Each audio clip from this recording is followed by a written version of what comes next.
What's up, guys? Nick Rizzo here at Driven Life, and we are here to talk to you about today is a strategy called habit pairing.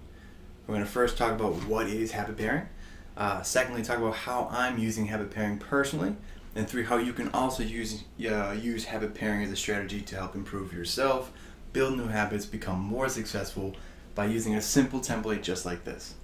All right. So first off, what is habit pairing?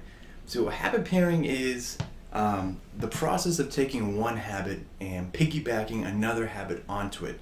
All right. So, for example, what I know of a lot of people do is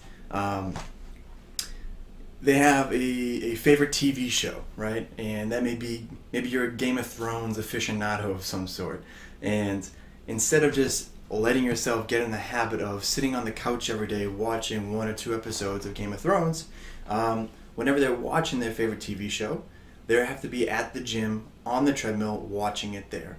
So what they've done is they've taken this habit of watching TV in their favorite shows and made it only be able to happen while they're exercising. So they get the benefits of exercising while they watch their TV.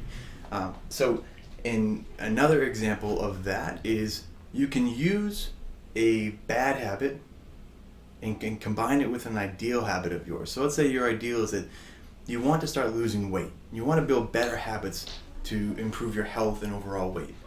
So for me, what I'll be doing in the next month or so is starting to get rid of the bad habit I have of snacking late at night, right? I'm so guilty of that. It's so easy just to kind of reach into the counter, grab some snacks, and just start munching.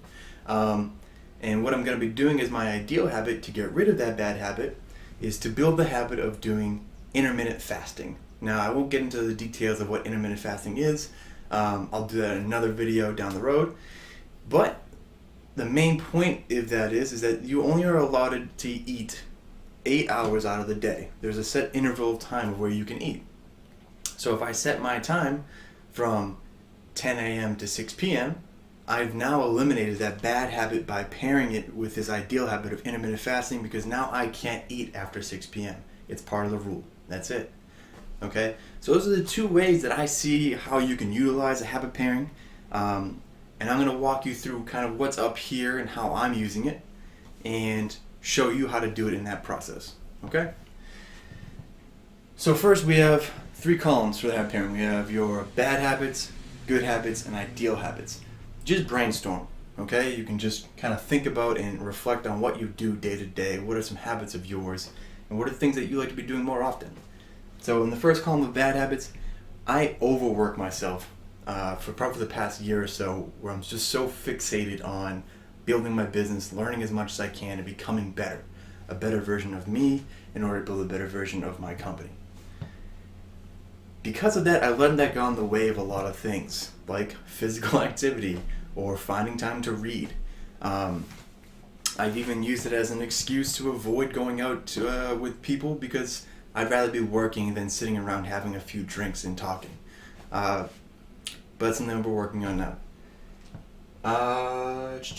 Oh, and also the other bad aspect of my habits is that my morning routine has no structure. So literally, I wake up, I take my dog out to pee, I come back in, I get a cup of coffee, and all the structure kind of ends there. There's literally been days where I kind of aimlessly wander for 5 to 10 minutes saying like, all right, what am I going to actually do now?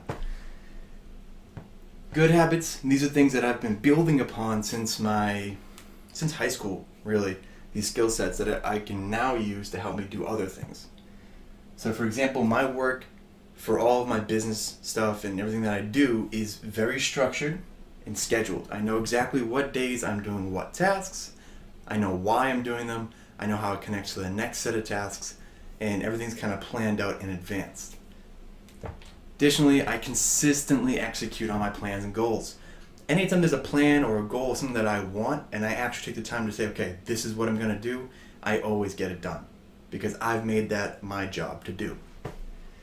My ideal habits is to be getting exercise daily, and I think all of us can probably agree that we can all benefit from getting exercise every single day. Sometimes we find excuses, sometimes there's real excuses as why we can't get to the gym that day or go for a walk at least. But exercising daily is an ideal habit for me. Additionally, I want to have dedicated time learning new information to helping me build my brand and my business. I'm a part of a couple membership groups for that, and I'll talk a little bit about that in a second. So what do we do now that we have all of this? So what I'm going to focus on first is my morning routine. It has no structure, okay? So I want to start structuring my morning routine with some of these habits here. What I'm going to do is I'm going to cross this out because my cue for this habit, remember a habit is made up of a cue, an action, and a reward. My cue for this set of habits that I'm pairing together is going to be waking up, okay? So when I wake up, I'm going to start by my day by taking my dog out to pee, coming back in, and reading a minimum of 20 pages. So that's going to get rid of this. I'm going to put this under my actions now. So I'll read 20 pages. Okay? Now, what I'm going to do is get rid of this lack of physical activity. Because after I do that 20 pages of reading, I'm going to have my morning coffee, which is a staple in my routine. The only good thing really in my mornings.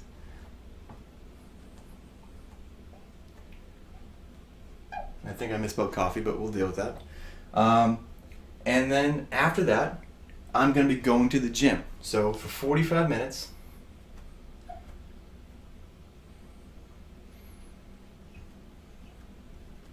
I'm going to be at the gym. Now, that gets rid of this ideal habit of exercising daily